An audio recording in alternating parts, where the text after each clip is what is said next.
Welcome, fellow travelers. This is Dygz, and I'm joining Chibi and Virtek at the Golden Feather. Come on in, grab a seat, and let's share tales of adventure.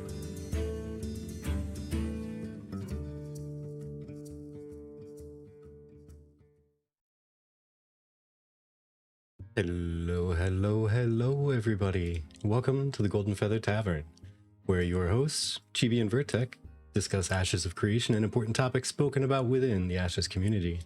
Every week, we invite you, the viewer, and a special guest to pull up a chair, grab a pint, and join the conversation with us.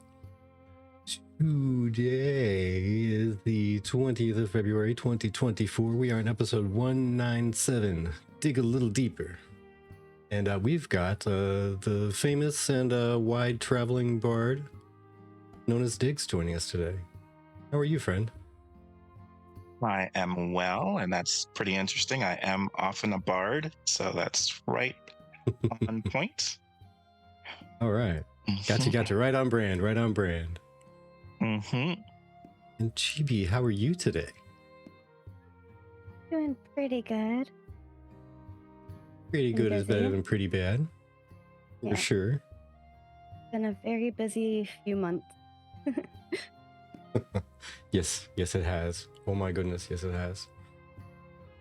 But speaking of busy, what's on tap for today?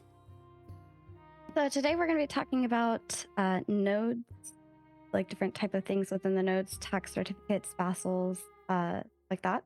Character gameplay such as like leveling speed and Artisan world skill ideas, and then some random community topics that are from either the Reddit for Ashes or the forums for Ashes or our very own Dygz.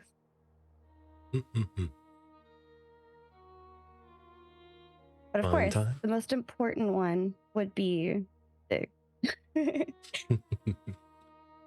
So Dygz, sir, for those who may have been living under a rock or have just approached Ashes here recently that might be watching, who are you? Where are you from? What do you do?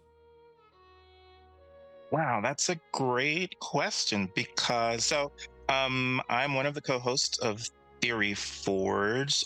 We do a show right now, the Ashen Forge, but we've been around for almost 10 years. I think it's going to be 10 years in August that we've been doing a podcast that covers MMORPG development specifically. So we started with EverQuest Next, and then we moved on to Revival and Chronicles of Illyria, and then we finally ended up with Ashes of Creation. Myself, Dygz, and my co-hosts, Legendary Neurotoxin and Fantmx, we like to talk about MMORPG development, and we follow particular games. So I think Fantmx was the third supporter for Kickstarter for Ashes of Creation back in 2017, early 2017, and he told us about it. I kind of think of Ashes of Creation as a successor to the EverQuest Next game design, specifically their nodes and the way they're working their nodes. So it's kind of also apropos that we're going to be talking about nodes today. Indeed. So if you could describe the kind of podcast that you have and the way that you approach topics and discussion, what would that be? How would you describe your discussions? How would I describe our discussions? Well, it's interesting because we tend to have diverse opinions. It's pretty much free form. We might come in with a general topic, but we pretty much just talk about something and just kind of see where it goes. I am very specifically interested in MMORPGs, and the RPG is the most important part of that component. And that's stemming back from my Dungeons and Dragons days, like tabletop Dungeons and Dragons from the 70s.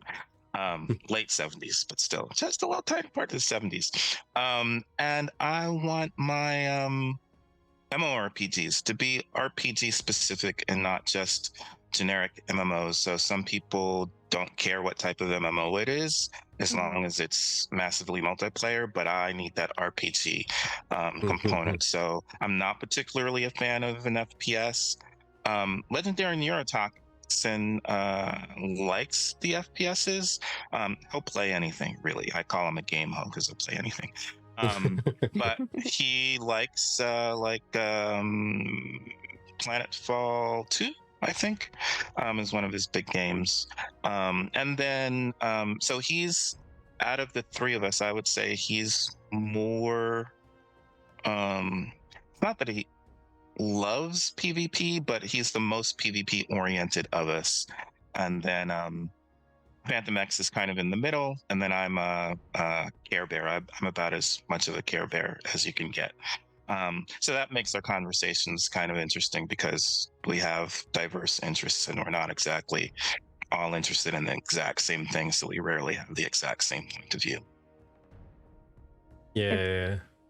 And I'd have to agree with Kieran there, saying that he'd call you in depth. Everyone has their own opinion and to speak their mind. Yeah, I'd have to agree with that. You folks definitely go more. I mean, some people would call it into the weeds. I would just call it like very in-depth discussion, like thoroughly exploring the topics instead of just covering like the surface level and moving on. So yeah. For those who like to get really deep into conversation with stuff, they're definitely a channel to check out.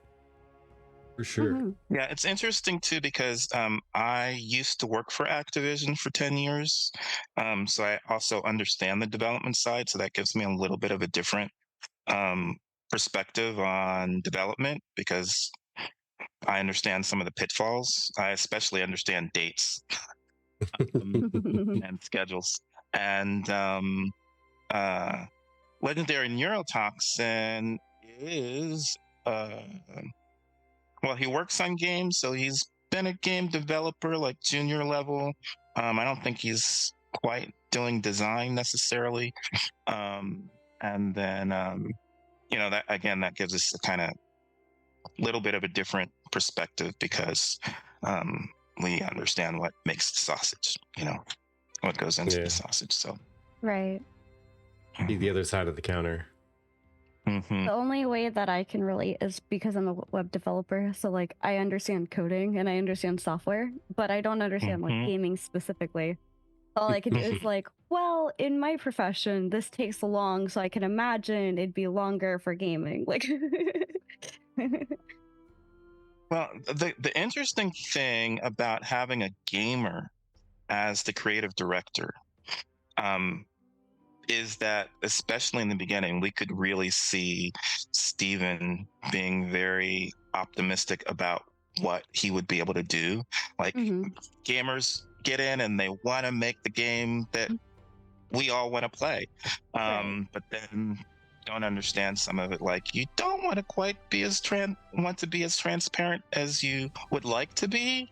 You don't want to throw out dates because you're going to miss those dates. Things like that. So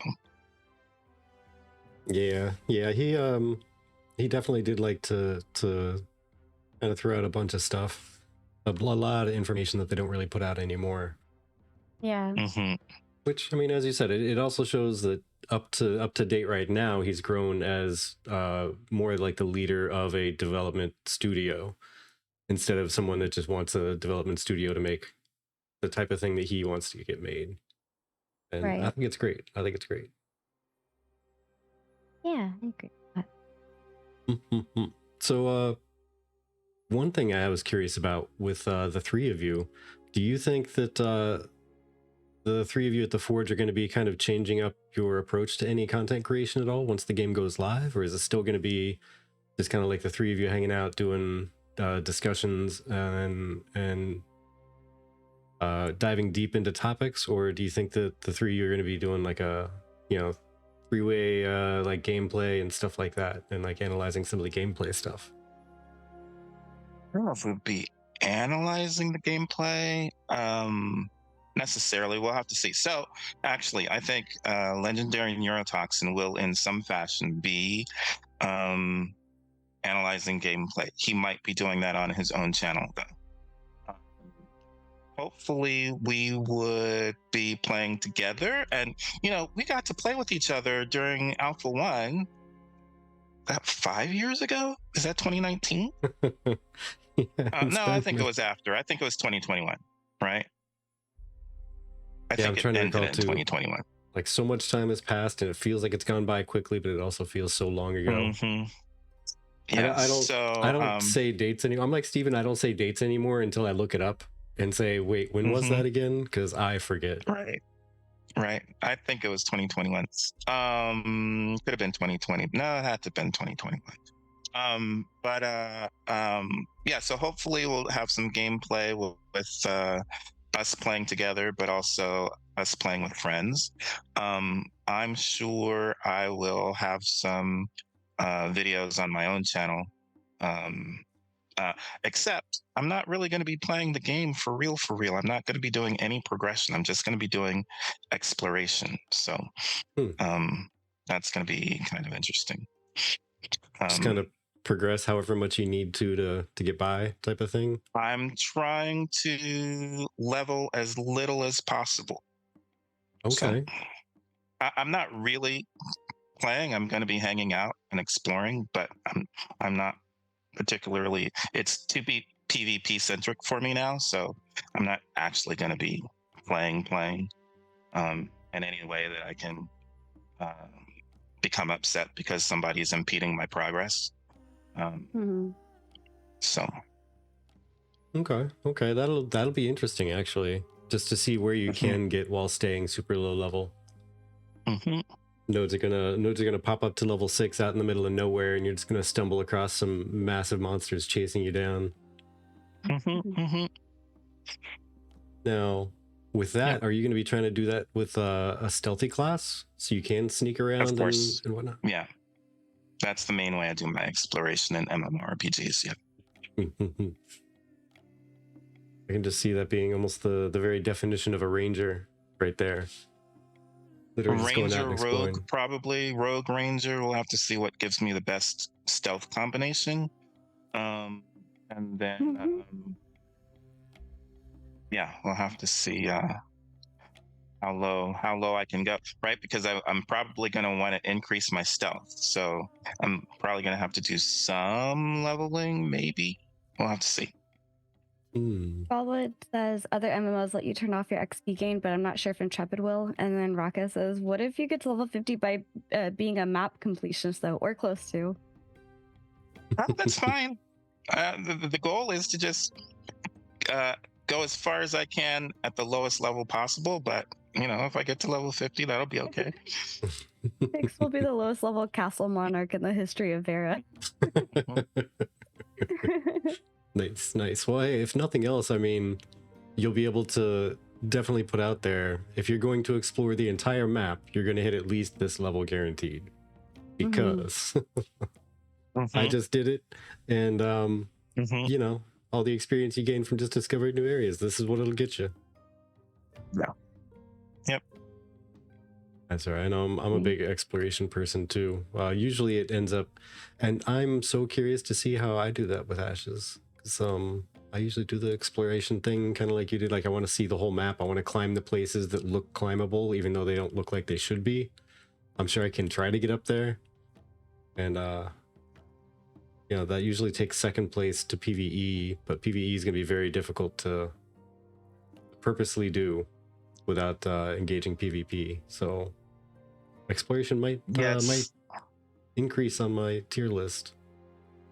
It's kind of funny because, like I said, I do normally play bards or rogues in Dungeons and Dragons, and I do that so I can have charisma skills. And I normally use those charisma skills to avoid combat as much as possible. I've been doing that for decades, but it kind of got to be a problem several years ago. I was playing with Ombwa. Ombwa is he's a quest designer for Ashes of Creation right now. So we're playing with Ombwa and Legendary Neurotoxin, Snipe Hunter, and I had to remember, don't use my skills to completely avoid the combat, because other people in the the play group might want to use their combat skills. But yeah, I would often just bypass the combat. So I try to bypass combat even when it's against mobs. I'm trying to bypass combat, but even more so when it's against other people. So other players. So Mhm. not always a great fit Fair. when you're going to be combat heavy, especially PvP heavy. Yeah. Yeah, I would say how a lot of stuff plays out. It'd be interesting. Mhm. Interesting. It's gonna be a journey. It's gonna be a journey. So that being said,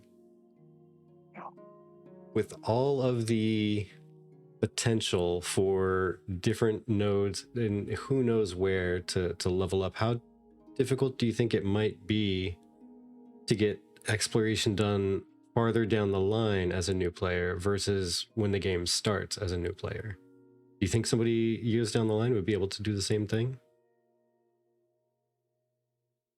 I don't see why it shouldn't change too much in terms of the ability to level. It should just get easier to do what you want to do, because um, there's more available. There's more support as nodes develop. Then you should be able to get more support for what you want to do. So Yeah, I should be meant good. yeah, particularly the leveling or leveling as little as possible while exploring everything, because I'm then there's going to saying, be more nodes leveled up and tougher yeah, monsters but creeping around everywhere.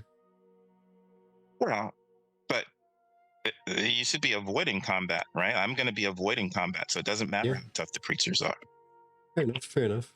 So like I will often play the Care Bear challenge, which is to um uh so normally that is to get as high as you can to get to max level with no kills.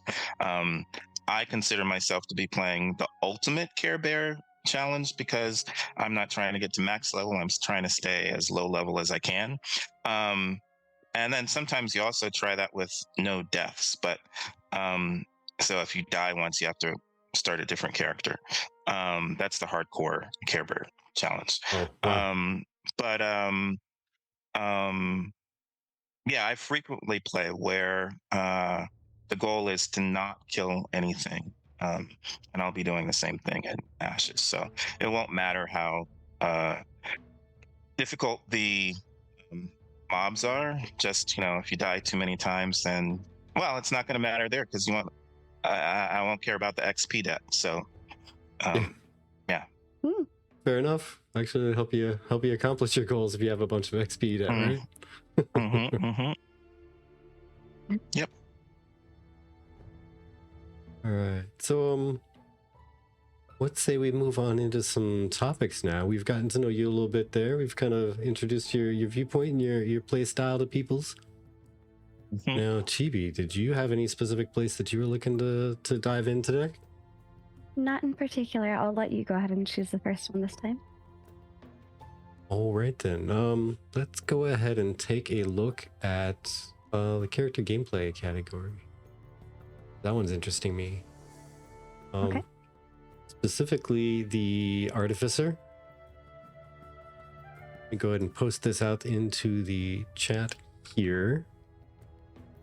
But yeah, there was a discussion, or not really a discussion, it was really just a post. Nobody's really replied just yet.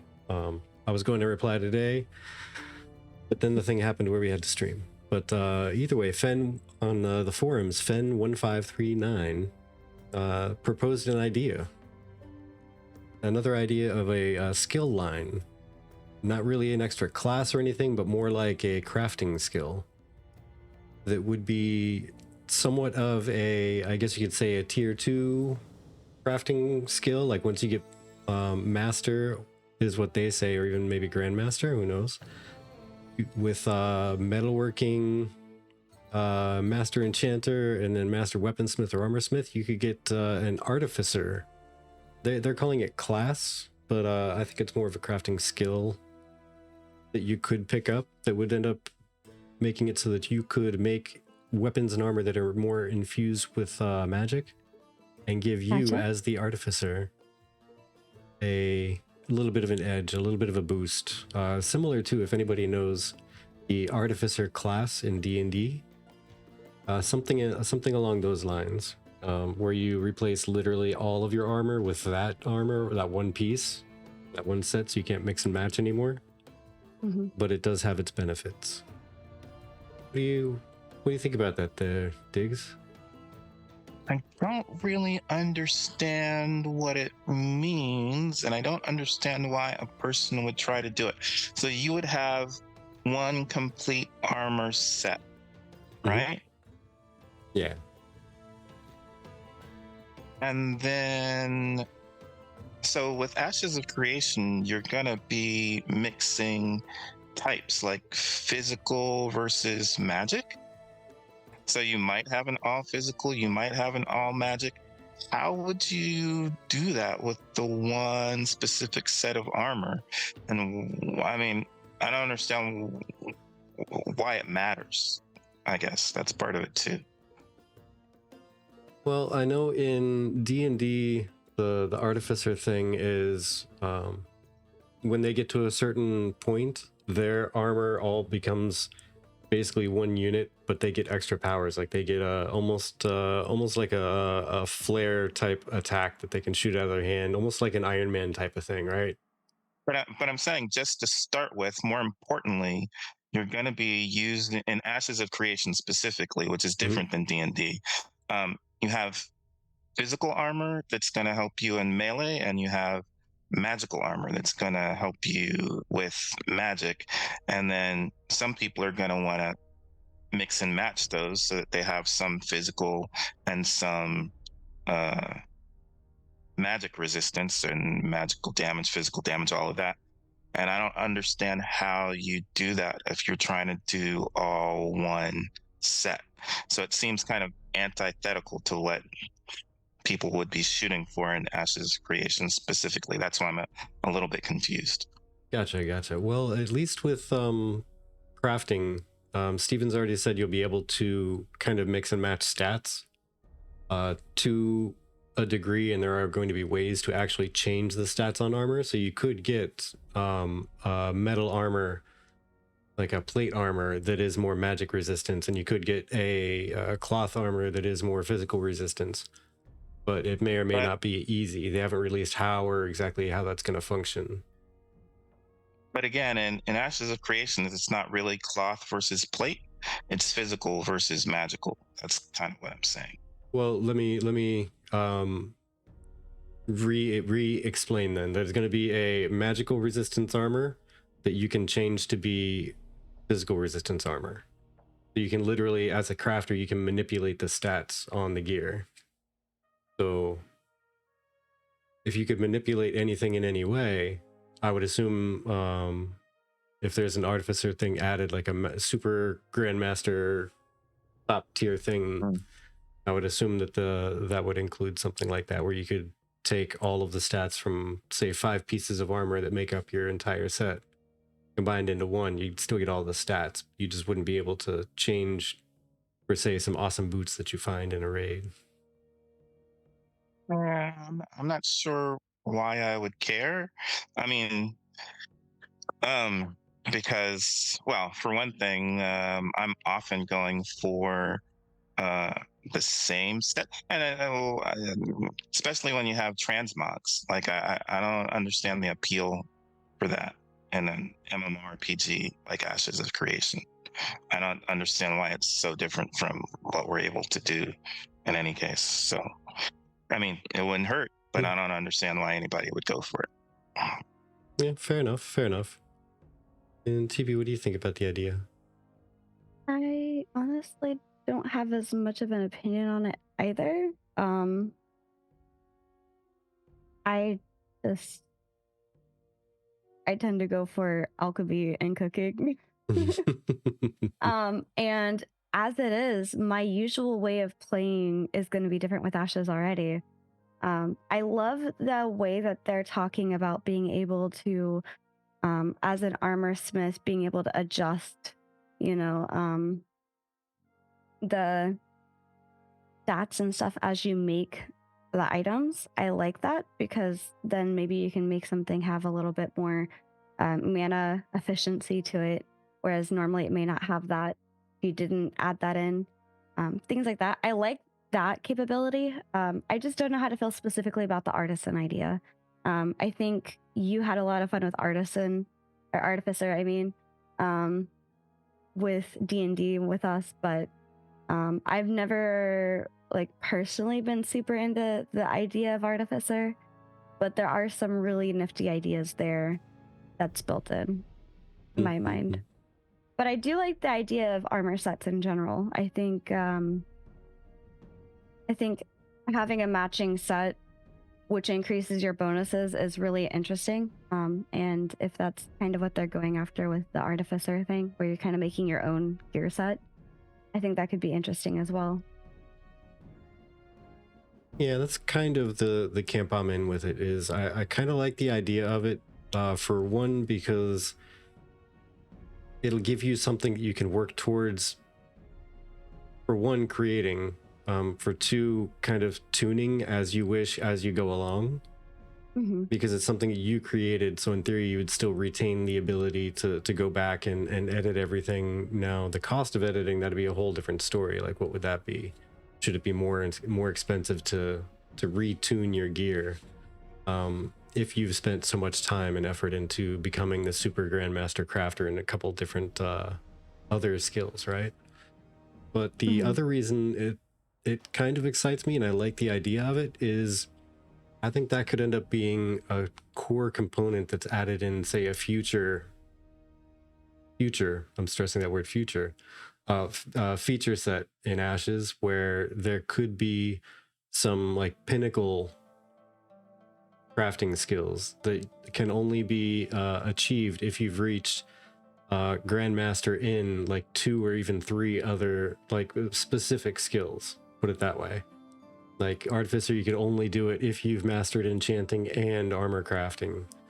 And then, there could be another one that's like, I don't know, carpenter and enchanting. You could end up being, elven woodworker or something. Who knows what other things there could be, but different little combinations. But I think that would be something interesting to add to it and give people a reason to choose very specific crafting skills to Grandmaster, because they can now go and choose anything not even in the exact same tier, right? So they could even go with a specific processing and a specific crafting thing. Gotcha. Right. I think in D&D, Artificer would probably be a class and not a profession. Is that right? Yeah. Yeah. And so it would be more appealing to me if it were an archetype, and not only was it giving you a primary archetype, but also giving you the augment schools, and you're actually getting active skills from it.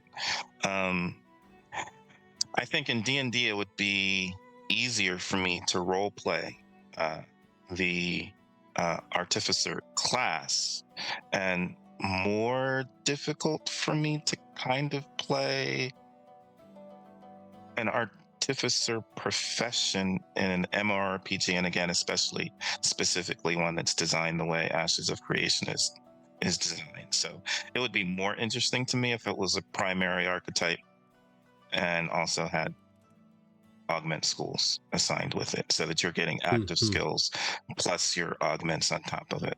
But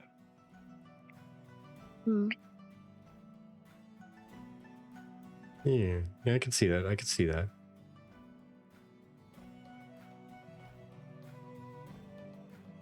All right. So I guess let's take a look at this leveling speed topic here. Okay.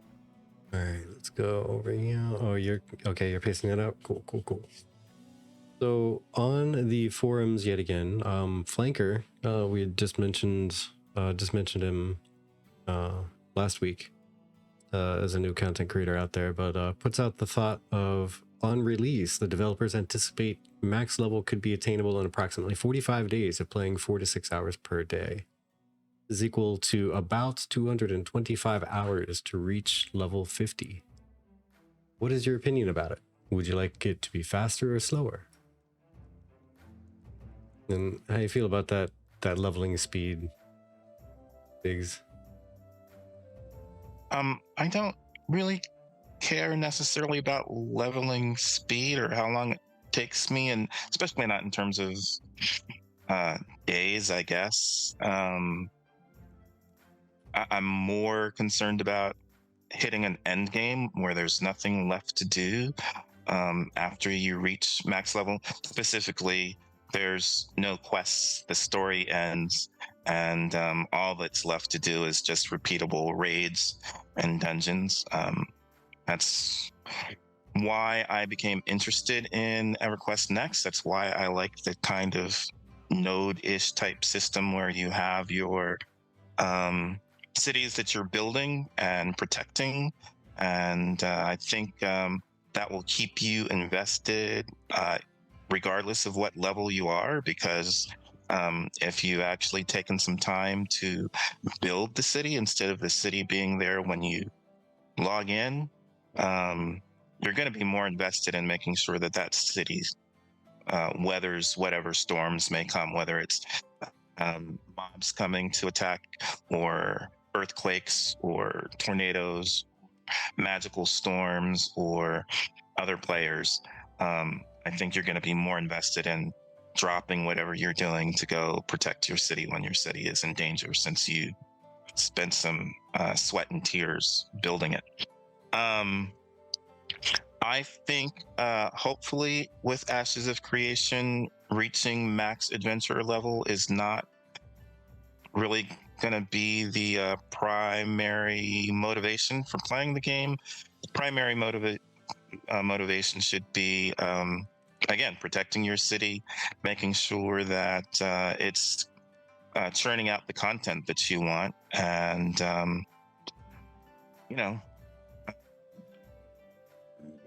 supporting other nodes that are providing the content that your character is interested in. So,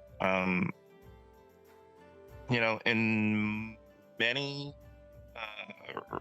relatively recent MMORPGs, people rushing to max level has been a thing, max adventure level specifically. But I think in Ashes of Creation, the stage of your node and the health of your node is going to be much more important than what level your adventure is at. Chibi, how about you? I would agree with that. The thing I was going to say is I don't think it matters how long you personally level. I mean, at the end of the day, this is planning 4 to 6 hours per day. The typical adult who has a family and kids to take care of and a 9-to-5 job, they're about like an 8-hour job you have to be at, full-time job, will probably have 4 to 6 hours per day available to them. Unlike when I was in high school or college and I could just come home and play video games all night and not worry about anything, or the weekends, So I think that, that amount of time, 45 days to get to max level, I mean, that's a little over a month. And that's the constant, like, every single day, basically, of 4 to 6 hours. And the reality is sometimes you're not going to have 4 to 6 hours every single day. Everybody won't. So I think if we force it to be slower, then, I feel like, I don't know. The point that I'm trying to get at is we already have all these risks, and it's going to naturally get slowed down by dying. You're going to get XP debt. You're going to have to like my mind, this is saying 4 to 6 hours per day for 45 days without any XP debt. That's what my mind is saying when I read this. So if you factor in XP debt and the constant dying to boss mechanics or other players or drinking poison when you didn't realize you're drinking poison, or flowers, I think that will greatly slow it down naturally, because then you're gonna have to push that percentage back, and it's just, yeah, I don't think it's gonna be a problem, is my general opinion. Especially I also if don't know what metric they're using. What metric are they using to determine that? Because, like you said, you have the XP debt, but we also have, well, first thing I was going to say is just the progression of the nodes, because I don't think there's going to be much content for level 50 characters before there's a metro there that's providing level 50 content. And then we also have land management, so you could run out of resources as well. It's not like everything is just there all the time and you can just, anytime you want, go and get the stuff that you want. So I don't think it's going to be just this straight ramp up like it is in most MMORPGs, where all the content is just there waiting for you to reach the level that you want. That's not going to be the case in Ashes of Creation. So yeah.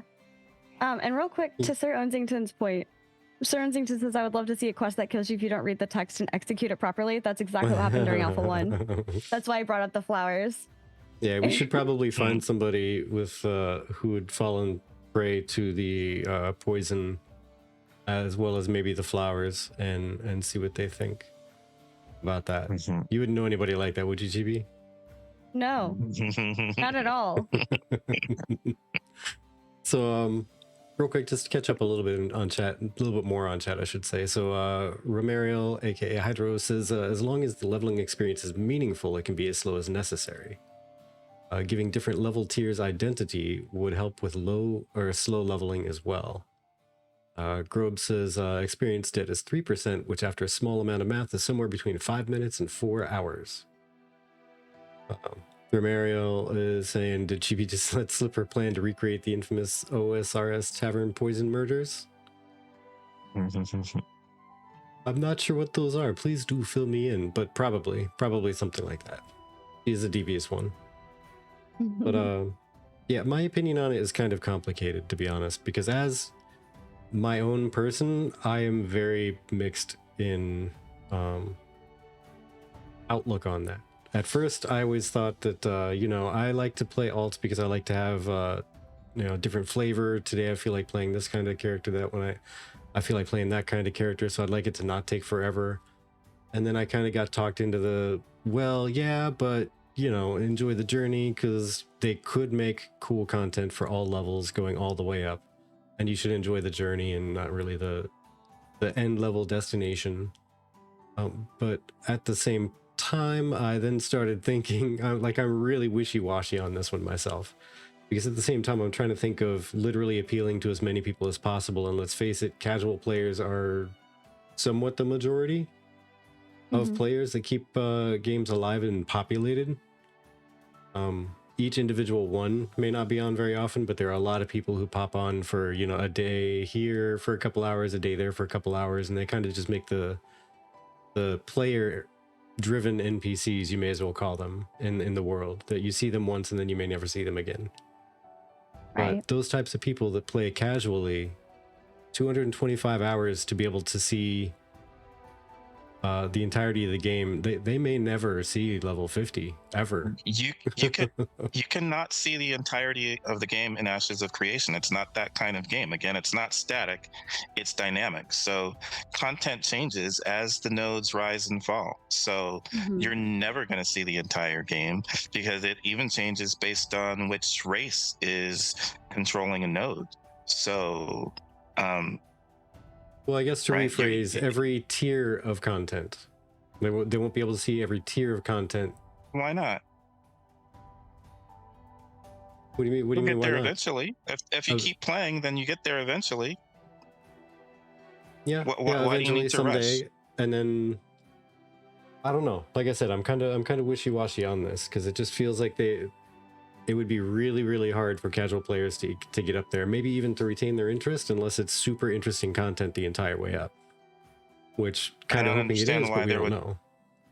Why would there be a lack of interest at any point?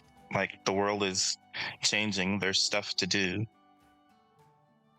I mean, you've played a sandbox game before, right?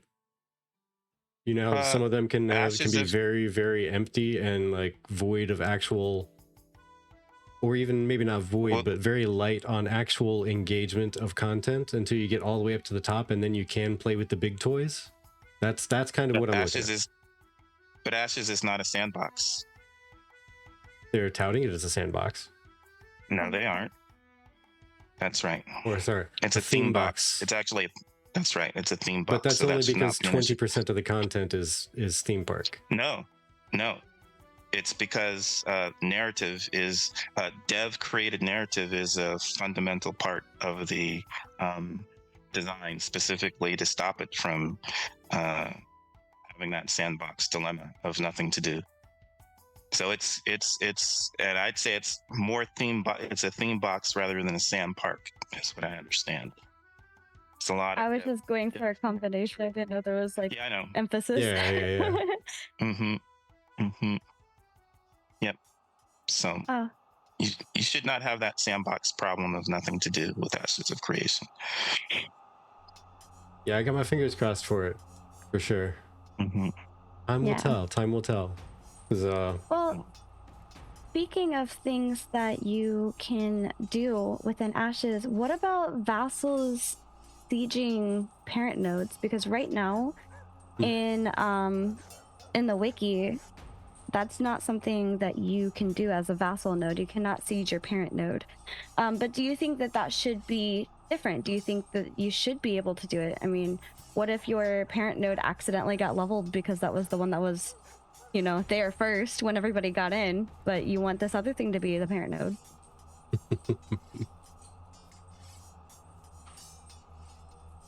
Yeah, it's not designed that way.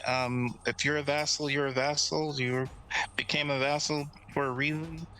I think that just you know, the parent node is a kind of fascist tyrant in that sense. You were conquered. You don't have a chance to conquer your conqueror. A follow-up question I would have to that then is, like, for that, do you think then that when we first get into Vera, if a node seems to be in the lead, would we be able to make a vassal node? We'll just use that, one that's nearby, be able to overcome the one that's in the lead? So that becomes the new parent node before it hits level 6? No, it gets locked out, so that's not going to be a thing. You just have to betray your citizenship and renounce it. Go ally with some other people and have it destroyed. But you know, the interesting thing about that is I might want to do that. Let's say that I'm Nakua and I get we get our city. We have a Nakua city, and it's been a Nakua city. It went from Nakua village to a Nakua town to a Nakua city, and then it pops to a Pyre metro. I think we gotta find a way to destroy that and try again, because I'm not gonna be satisfied with my Nakua city becoming a Pyre metro. Yeah. There's going to be a way to do that. Yeah, I think there's things you could do outside of literally just laying siege to your parent node. Like, you could literally be the inside man during a siege. If someone else wants to declare, you could be the inside person saying, hey, they're allocating forces here. Hey, they're talking about doing this. Yeah, I've occupied. I called you a betrayer. Oh. Yeah, like I've occupied a seat at the ballista, but I'm not going to be firing. I'm on the south wall, like directly in the middle. You know, there's a bunch of different things you could do to sabotage the siege from being defended. Hmm. For sure. Poison the Mhm. wells, leave the gates unlocked, plant explosives. Exactly. Mhm. Yeah, Romero gets it. But yeah, I think I kind of agree with that mechanic that they put in. Like a vassal node isn't able to directly siege a parent node. Hmm. Only from the standpoint of at least the parent node has, you know, something that they don't have to worry about attacking them. But I mean, by the same token, there is the risk and reward. Everything should be risk versus reward, right? So maybe this should be another risk that's added in there. Hmm. Like if you don't perform well and keep all the vassals around you happy, then they could turn around and siege you and take you over, and one of them will take your place. Ah, thank you for gifting that Thank you so much, sub out there, Grove. Valentine. To Valentine. Or is gifting, Yes. yeah, to Valentine. Sorry, I read that backwards. Thank you, Grove, for giving that to Valentine. It's one sandwich. No. But yeah, maybe that should be another risk that's added in. Like you got to take care of both your node and make sure your surrounding vassal nodes are happy with how you're doing everything. Don't tax them to smithereens. Protect them. Yeah, Gullet says it makes sense to me. Sieges are declared by an individual, not a node. So doesn't it make sense to have to renounce citizenship before declaring a siege? Yeah, doesn't exactly make sense to have to. Once again, I guess it just really depends on the lines that they draw with that risk and reward system. Which ones are they okay with putting into the game? Mhm.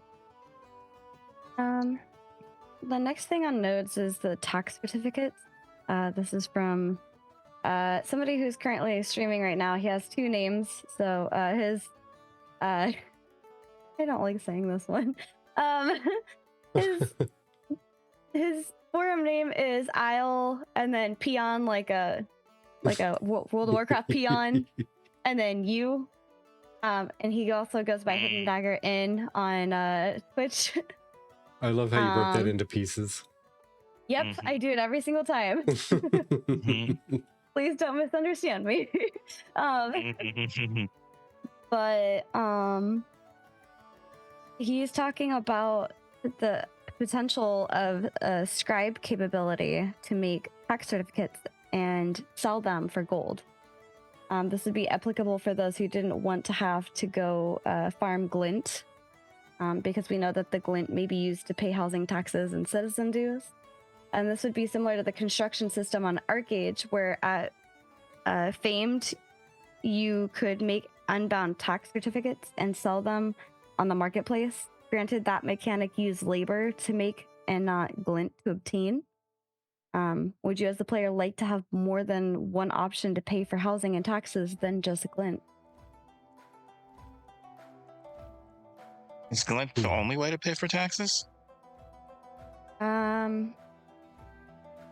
I will have to look on that, but as far as I know, it's just one way. Yeah. Because I know Steven at one point said that there were a bunch of different theories and conversation bits around the office about how they were going to go about taxes and whatnot, like even if you were able to pay ahead or not, and how far ahead you could pay. If this was a thing in Arcade, I think we should expect there to be something similar in Ashes of Creation, but we'll have to see. Yeah, and it seems like you can get glint from a variety of ways, you know. It seems like you can get it from caravans. It seems like you can get it from attacking creatures out in the open. I believe players potentially could drop it as well. I'm not sure on that one. But it seems like a currency type. No, I don't know if players do drop glint. I thought I saw a conversation about PvP and caravans and players potentially dropping glint, and that there's been a lot of conversation on PvP and caravans and like what attackers and defenders get out of it. Yeah, I think there's the stolen glint when you crack open those crates. That may have been what I misunderstood. I thought they were talking about when somebody dies, you get stolen glint from them. But it must be from the crates, yeah. But yeah, I don't know. Glint is an interesting new type of currency, I guess. And before writing off glint, I want to test it, I guess, is my thought. Mm-hmm. I mean, if you're getting it from a variety of ways of helping the node progress, then I think that's fine. And I don't know that you would need a scribe for that, although again, I would think that maybe you would be able to get glint from doing profession stuff as well, if the purpose of glint is to, help support the node. Oh, yeah. It says, actually, I was right. So glint, which was, again, for those of you who are maybe just tuning in after a long time, this was used to be known as the hunter certificates and monster certificates. It's now known as glint. The bound currency that drops from mobs and players and is offered as a reward for completing certain quest events and achievements.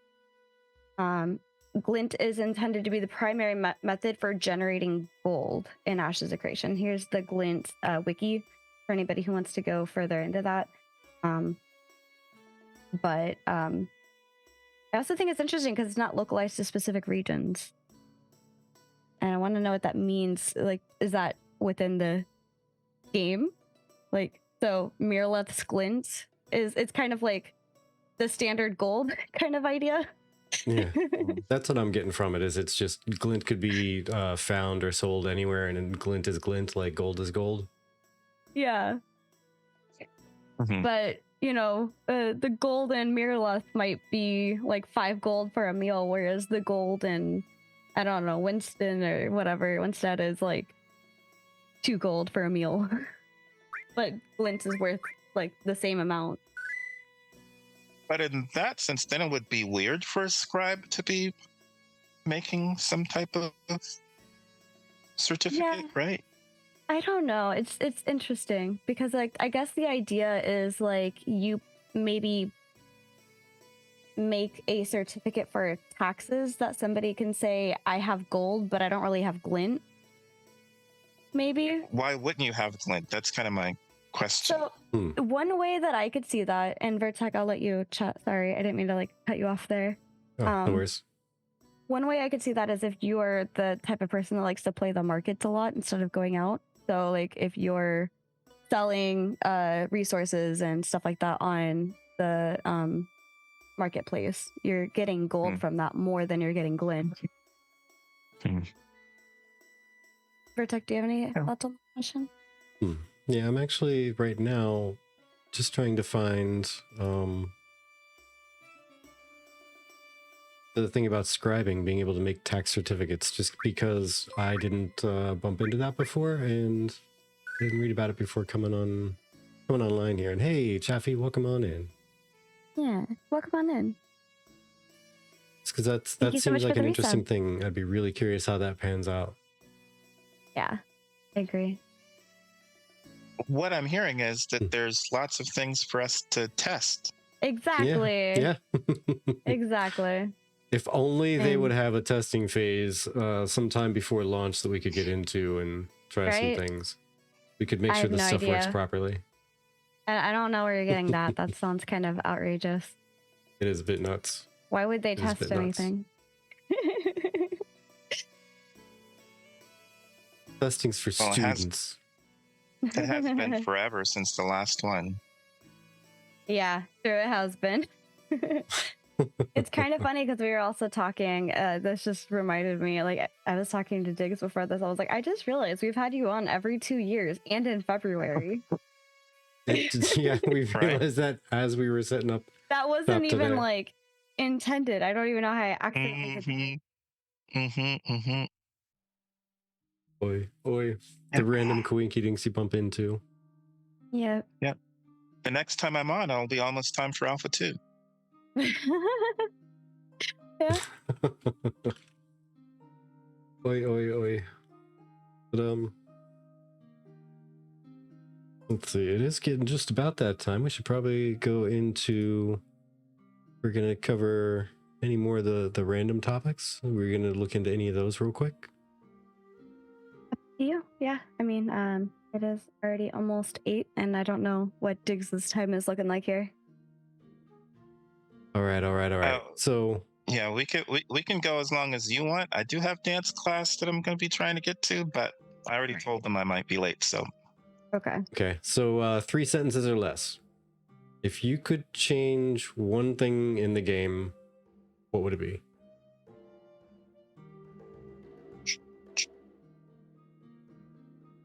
I don't know if I have anything. I'd make PvE only servers. Okay. And TB? I would make it so that when you are dying from PvP, you don't get XP debt, because you're dying from another player, and you're already losing stuff.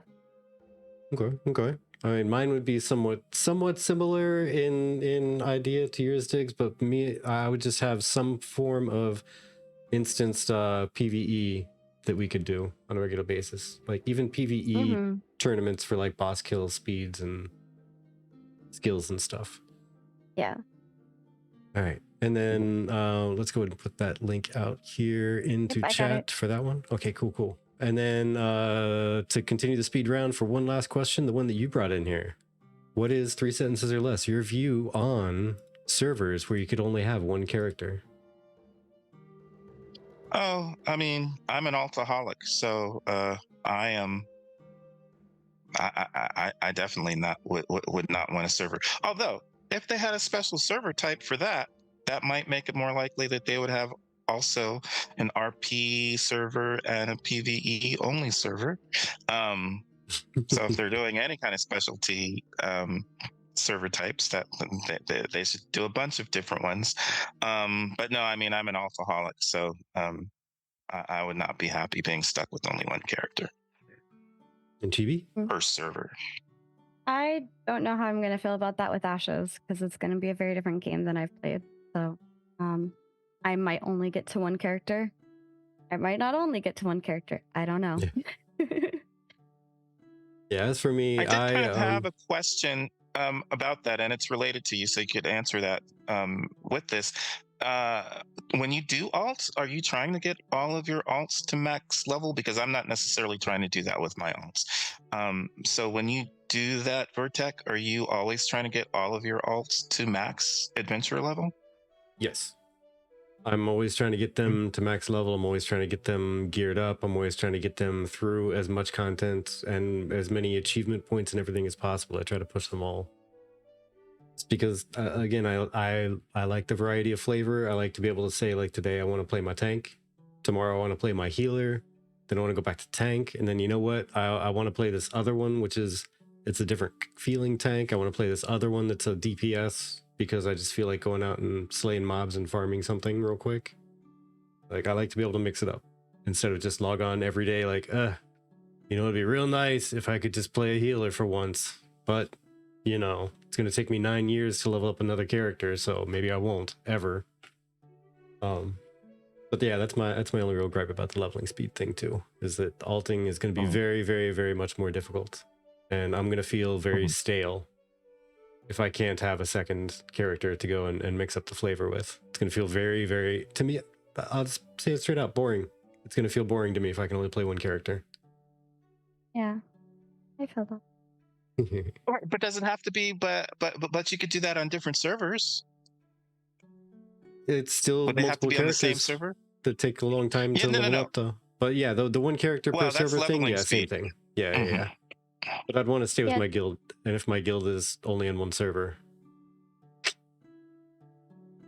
yeah, that's where it would hurt.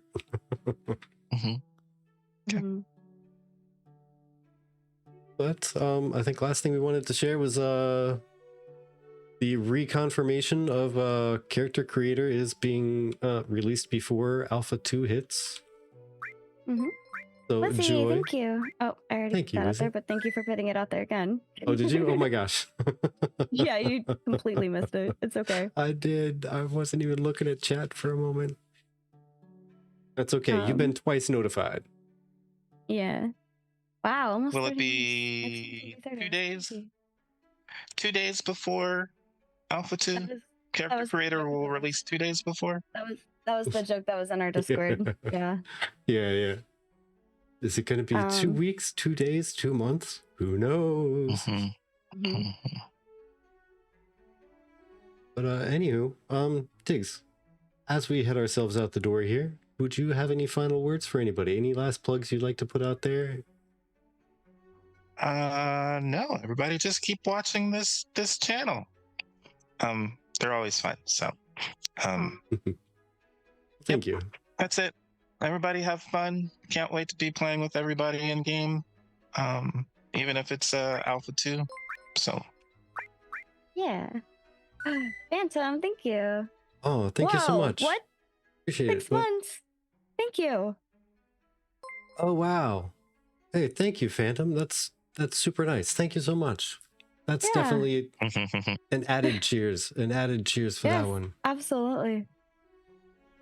Yeah, definitely nice to have Dygz here. My final thoughts are, I think it would be really cool to see what the glint system's going to be like. I can't wait to test that, and I'm curious to see what this whole commodity thing is going on about for the live stream.